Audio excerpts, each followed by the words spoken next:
In this clip from a recent Q&A with our TTT athletes, we discuss how to prepare and navigate the upcoming CrossFit Quarterfinals. We wanted to spend some time answering all of your questions. Some of you that are in WADUP posted some questions. We'll get to those in a few minutes, but I think first let's just kind of talk about quarterfinals, and then also at the same time let's talk about those that maybe didn't make quarterfinals and what to expect in both intermediate and RX Pass over the next couple of weeks. Yeah, well, for quarterfinals, we got the floor plans. I know some people can't find them on the website or on the games website. They did make it very hard. They did. They're out. We were just on the floor looking at them. It's going to be there's definitely going to be some logistical things that people got to deal with in this one, but it seems like 3 of them are kind of at least simple in the floor layout. Yeah. But a lot of common stuff. It doesn't seem like right now we're going to see much crazy stuff relative to just normal CrossFit. Yeah, I agree with that. I mean, I like that at least 3 of them are a pretty simple setup. So I think logistically it's going to be like hopefully less of a nightmare than previous years, because we also don't know what the workouts will be. So for those that are logistically tough to set up, it may be in a format that like transitions aren't that important. So yeah, I'm remaining optimistic with that. Same. Workout number, I just start firing off complaints. Yeah, workout number 5 definitely looks like it's going to be difficult because not many people have a pull-up bar next to a rope. But before you start to panic, first of all, that's workout number 5. So you'll get the workouts on Thursday and you'll see. It could end up being like a weighted pull-up max, a slow transition, a max on the barbell, and then an AMRAP of rope climbs where the transitions don't matter. So try not to panic ahead of time. Yeah, and I would say big picture, this is your one opportunity to be able to truly express your fitness throughout the year and like something that's very meaningful. And I know people do, in-person competitions or whatever, but as far as like the calendar year of CrossFit goes, most people don't make it past quarterfinals. So regardless of what happens with the floor plans and if it is hard to get those in your gym, just enjoy the process. Go out, have some fun. We're excited about it as coaches. Like I think that looking at the floor plans, we've prepared everyone well, both individual clients and compete. And so like, let's be pumped about this, get excited. And at this point, that's something that's out of our control. So control the controllables, effort and execution. You can also have some excerpt in there too. I like excerpt. Excerpts nothing are wrong good. with that. I like excerpts. I wanted to just go over, and everyone has been sent this either by your individual coach. If you have an account in WADUP and you're in Compete, you also got this. It's down below. If you look in the link, you'll have this quarterfinals tips and reminders. Let's do that first, and then let's talk about athletes that didn't make quarterfinals. So a couple big things with workout flow. I think ordering of events is probably the most important one. As soon as they come out, just have an idea of what you want to do, like which order you're going to do them in.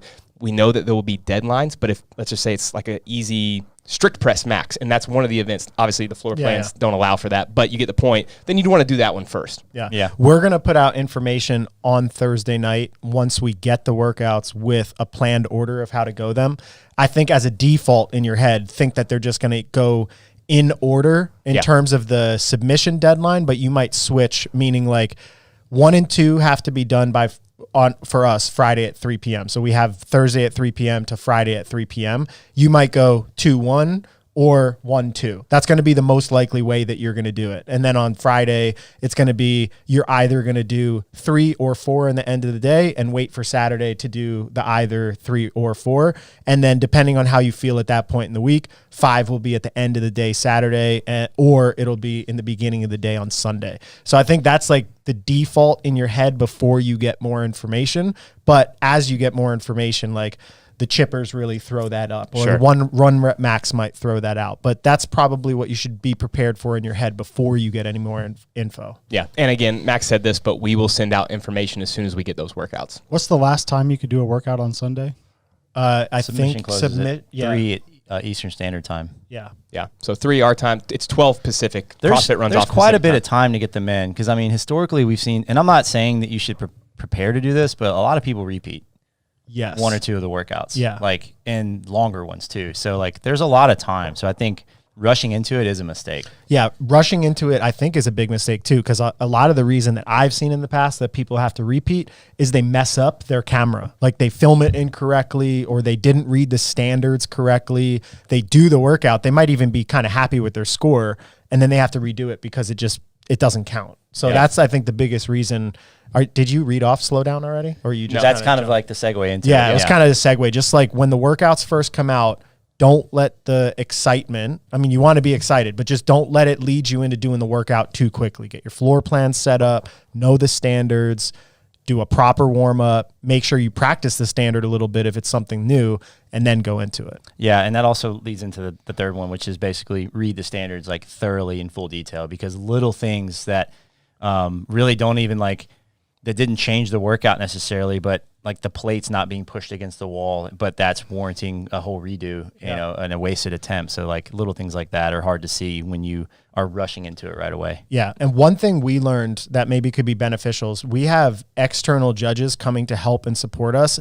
If you don't have that at your place, I'm assuming that somebody's in charge of judging you. Have them be a second set of eyes to go through and read it for you. Because a lot of times as an athlete, you just kind of see it. You see the workout. You kind of assume that you know what the standard is, or you assume what the details are, and you're focused on your warm up. But if you have somebody whose job is to make sure that you're training to standard, I think it could be helpful for you to not make any just careless errors. Yeah. I think someone who's like really detail oriented with that, because like little things too, like the tape on the bar for the knurling or the hand distance for bench press, like that stuff was like really easy to overlook. Yeah. And as an athlete, you're trying to focus on performance. So it's your responsibility to know the standards, but it is overwhelming when you get 5 new workouts and you're trying to look through all of them and make sure it's all set up and get the floor plans going. So I think definitely having someone in your corner to help with that is going to basically help you perform better. Yeah. A couple tips for your personal prep, because this is going to change from athlete to athlete. Make sure that you have already dialed in your food and fuel. Man, I'm bringing everything in together as one word today. It's kind of nice though. I got a new language, you know. For those that prepare stuff ahead of time, like Mike, you're notorious for this. You always bring your food. He's thinking about that ahead of time. He gets the workouts. You'll bring. I'm your a food. better planner than I am a performer. I don't plan as well. Like I just kind of think about the workouts. But what I could benefit from is making sure I have a plan for my food beforehand. So make sure you're doing that on game day. Yeah, I mean, I think simple things like make sure you have your protein powder, your carbs, already put them in your shaker bottles, bring your food, any extra snacks that you might need. It seems like almost irrelevant. People like, oh, I can catch up my macros at the end of the day. But if you have 2 workouts to do, hitting the workout hard, making sure you're fueled, calm down, rehydrated, giving yourself enough time, and then hitting that second workout, I think will matter over the course of the 5 workouts in the weekend. Yeah. And then equipment. I think that it's really important that you have backup equipment. If a sole comes off, because that's happened, an extra rope. Yeah, we saw that. We've seen that happen, and that could really crush a workout. All your extra clothes, thumb tape for those that like to use it, an extra belt, or making sure you have your belt in your bag, because we've had people get here and it's a heavy deadlift and not have it. Anything that you need or you know that you will need in a workout. Yeah, and 2 cameras. Please cameras. set up 2 cameras. The equipment thing, so double unders is in it. Or not double unders, a rope is in it. Bosman did the change with the jump rope stuff last year with the cross under, double unders in the games, and also single unders.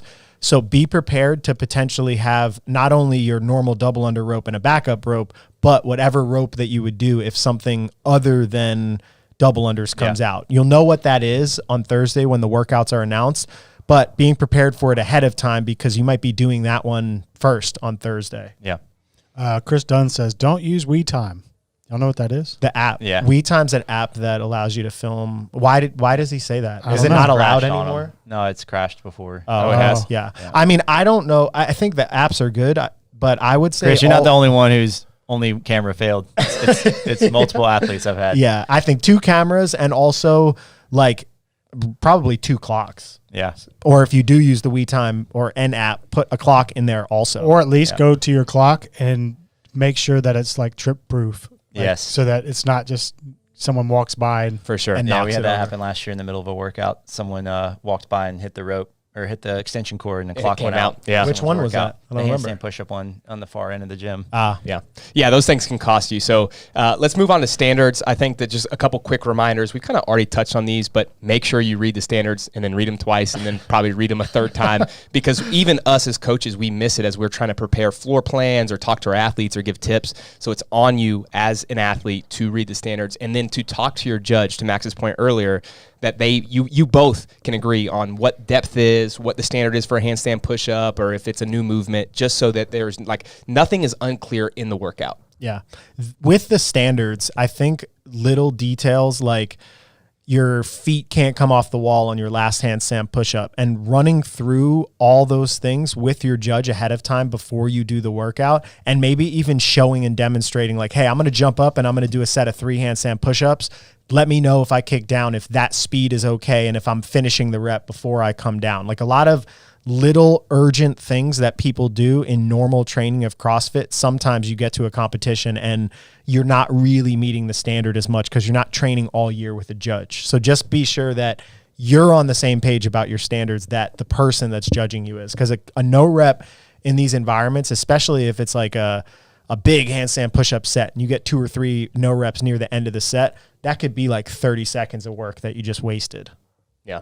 The next one is know your environment. I think it's important for those that are at busy gyms that not many people are doing quarterfinals. You're already talking to the owner, to the coaches, whatever it may be, just so that you have your space when you have to do those workouts. I think it's easier for us here because we're just kind of closing the gym and everyone's doing them. But we know that we have many athletes, especially in compete, that may be the only one in their gym that's doing the quarterfinal workouts. And so if that's the case, then make sure you talk to the owner. Yeah. Well, and talk to the owner, and also go into your gym and figure out where you're going to do these workouts. Like we just went out before this call and we scouted the floor to figure out how many lanes can we get set up. If the workout comes out, somebody wants to do 2 first, where are we going to put that? I just picture you out there with like binoculars. Yeah, just like, They basically were. tape measures, levels. I think we'll use that bar over there. Yeah. This one has good grip. Yeah, but just know exactly where you're going to be, and know if you need to make adjustments to things like the pull-up bars, for example. If you need a different height on one of them, just knowing like, okay, you have somebody there that's going to help you change the height of it, and just knowing that you have the space set up to execute well. It's going to be on you, if you're not in an environment where everybody's preparing to do it, to make sure that you're set up for success, and ask for the help you need. Ask the GM of your gym or ask the owner of your gym to help you get set up, and make sure that you're not going to be in the way of classes. Because if on Thursday night, for example, they come out at 3 and your gym has classes start at 5 and you got to be done in that 2 hours, that means it's going to be like 3, 2, 1, bam, time pressure, and you're up to figure it out. So you're going to, as much thinking and planning as you can do about how you're going to get set up and be ready to go, the better for this. I think like a lot of athletes doing quarters don't have the luxury of, the gym shutting down for them to do it. So I think have the conversation with the owner beforehand so that they feel that you're putting in your own amount of work to prepare for quarters, instead of you showing up after class being like, I got to do this workout. Can you help me set it all up? Don't do that. No, that happens. Yeah, and then you're upset because the gym owner didn't want to support you. Well, it's because he's trying to run a business. Yeah. So Yeah. I think plan now. You still got 2 more days to get all this taken care of. This is stuff that is your responsibility as an athlete. So I think just make life easier. We have a question from the No question. So Anthony G on the chat says crossovers better not happen with the upside down smiley face. So that definitely means they're going to happen. Everybody get prepared. Yeah, you just made it. You put. I it mean, into I could the see them at universe. the end, right? Like maybe so many rounds of regular double unders, so many rounds of singles, so many rounds of doubles. Yeah, I mean, they did double unders in open. It has to be singles. So, I mean, I think it's got to be something else. No, they did doubles twice last year. Yeah, they've done it multiple Yeah. times where they do both. So Fabrice we'll says see. hi to everybody. Everybody give Hello. Fabrice. What's up? Fabrice. And then we got Sunny Day Tree Farm. Do y'all know who that is? Sunny Day Tree Farm. Oh, That's sounds the like a place I YouTube buy my name. eggs from. But they just a little note about not changing everything radically on game day, Yeah. which is a good point. Yeah. I think it's probably the most Sunny Day important Tree one. Farm. Do you sell eggs? Sounds, Do you want eggs? Sounds like a place. Man, to buy eggs are You so can't- expensive right now. Why? So Like, Why- what does an egg normally cost? It used to be like $3 for a dozen. Now it's Yeah. like $8. Really? Yeah. it's expensive. No. Yeah. Yeah. No. I'm not that price sensitive to it, but I'll only eat one egg at a time now, and I eat egg whites because I think about it. I used to like make 6 egg omelets. this is I'm like, man, $1.50. it's a Man. $4 omelet I just made at It's home. tough for me because I don't like egg whites. You don't? No, I didn't used to, and now it's just. I like them, and I put cheese in them now. Yeah. Oh, that's Cheese what does- makes me cheese like yeah. in them. This Well, is a on tangent, them? but have you ever had the powdered cheese before?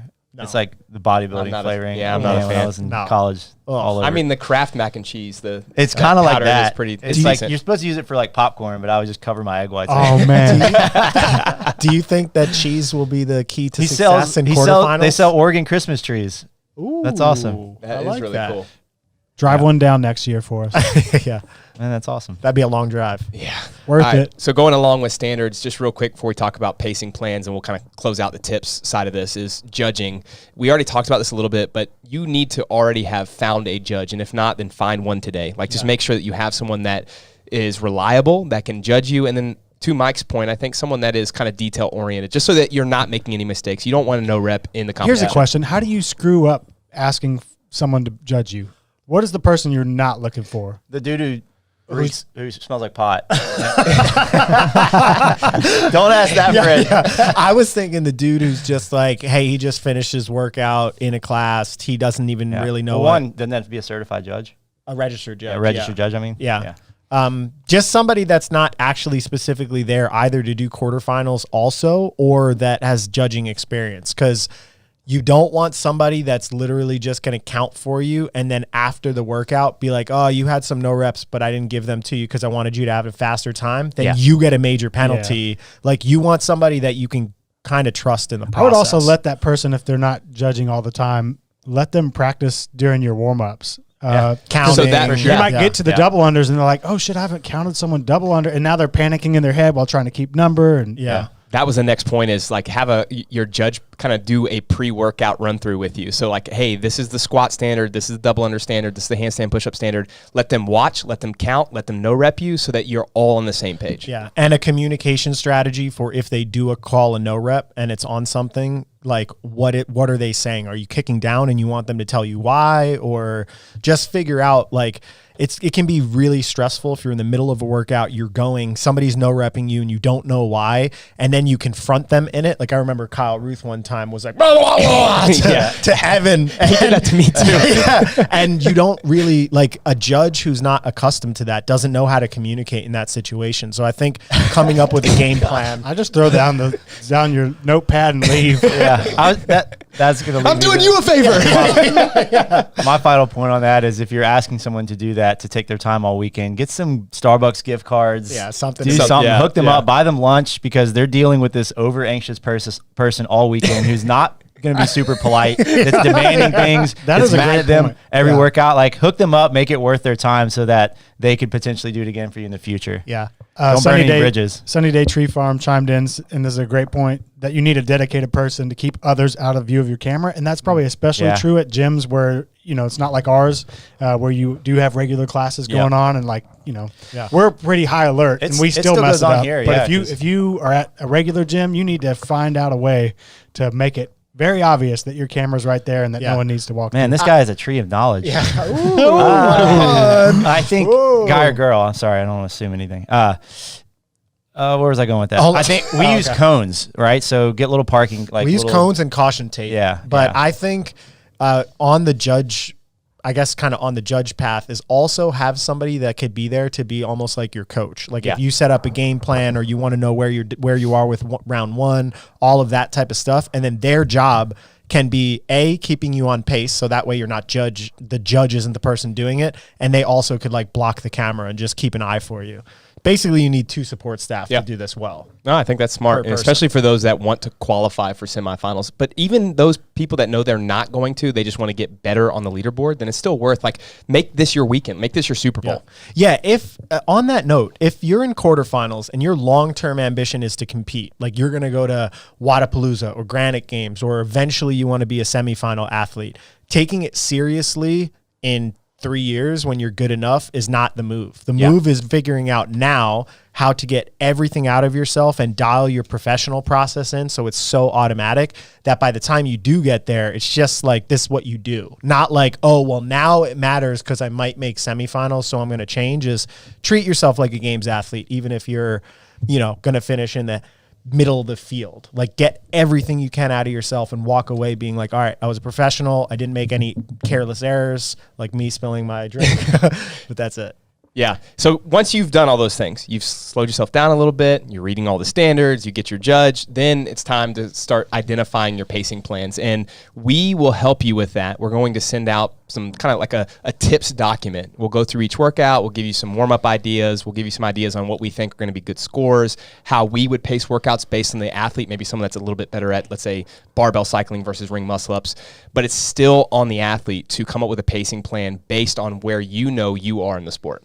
I have a question that may be a tease or maybe like an anti-tease. Are we going to have our team test the workouts like we talked about and have demos that go up? I think it depends on what comes out. Okay. It's going to depend on what comes out and time. Like if it's something where it's like, it's a row workout where we need to know like, oh, this is like a sprint style. We need to know like what cal per hour do men and women need to hold in the beginning. We're going to go out and play with those things. Okay. But if it's something where it's like just not that important to do that, then obviously not. Okay. Yeah. So we might have some demo-ish things. So it's like a half tease. Those would be for members only, right? Yeah. Yes. For I'd call that a of, pseudo tease. Yeah. It's just a nip slip. But so even if that's the case, Sorry. let's say that a demo athlete could row. Or a tip slip. Yeah. Let's keep it PG here. Yeah. Sorry. No, keep it equal. Yeah. Anyway. Yeah. Good. Oh, I wasn't going that way. I was saying like a tip, like we're giving you tips, like we're slipping our tips, and then That's what I meant. Yeah, okay. That's what I meant. Okay, yeah. Brannen, what were you saying? I have no idea. Brandon's brain is in the gutter now. Yeah. Everybody just left. 12-year-old. I'm sorry. Even if you see a demo video, and this is the same thing we talk about in the open, you see games level athletes go and they're rowing 1,600 cals per hour. That's probably not feasible for most people. So that's where you have to go back to the drawing board and say, what have I held on rowing style workouts over the last couple of months? And then come up with your pacing plan based on your ability. So we'll give you some of those demos. We're going to give you some numbers based on what we think are going to be good scores, but that may not be your score, right? So you need to still reverse engineer the workout based on your goals. Agreed. Great. Cool. I think we pretty much covered everything. Yeah. We jumped around from the doc a little bit, but I think we covered most of it. I think one last thing I want to talk about briefly is what about those that aren't super serious, that are doing it for fun, that aren't in a position to take off a bunch of time off of work, to set up double cameras. They're very bottom of the pack. They just squeaked in and they just want to have fun with it. What's your suggestion or recommendation on how to handle quarters? I mean, that's a large majority of the field doing quarters. Are they just having fun with it, and their overall goal in life like, is to not compete at a high level? Yeah, exactly. Yeah, if they're just doing it, then I would say go through all of the things that we said in here, minus the emphasis on judging and double cameras and all of that stuff. But I still think taking it seriously, getting the floor plan set up properly, meeting the standard, getting a judge, I still think that's good. Because if you put your name up on the leaderboard and you're going to be doing it, even if you're not submitting a video to qualify, I think there's still an integrity part of the game that if you let your standards slip and you're somewhere on the leaderboard where you could potentially take somebody else out of semifinals if you have one or two good workouts that maybe weren't done to standard. Yeah. So I think treat yourself like you're doing it to the highest possible standard that you can do it, and take it like a professional without knowing that you're going to like really, really, really be doing it like the semifinal athletes. Hope you enjoyed this clip from our live TTT Athlete Q&A. To hear the full episode where we discuss navigating the upcoming CrossFit Quarterfinals, gaining strength in the offseason, and what improving your engine really means, check out the audio version on all major podcast providers or peep the other clips here on YouTube.